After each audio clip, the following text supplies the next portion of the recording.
সময়ের মূল্য অনেক, কিন্তু তা সবাই বোঝে না।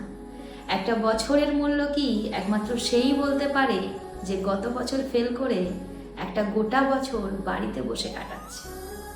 একটা মাসের মূল্য কি একমাত্র সেই বলতে পারে যে গত মাসের বেতনটা এখনো পাইনি।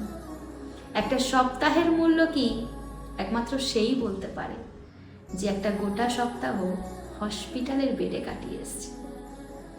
একটা দিনের মূল্য কি একমাত্র সেই বলতে পারে যে গোটা দিন না খেয়ে বসে আছে। একটা ঘন্টার মূল্য কি সেটা একমাত্র সেই বলতে পারে যে এক ঘন্টা কারুর জন্য রোদ ঝড় বৃষ্টি মাথায় নিয়ে অপেক্ষা করে গেছে। একটা মিনিটের মূল্য কি একমাত্র সেই বলতে পারে যে 1 মিনিটের জন্য ট্রেনটা মিস করে গেছে। সময় অমূল্য, তাই সময় থাকতে মূল্য দিতে শেখো। একবার সময় চলে গেলে আর ফিরে আসে না।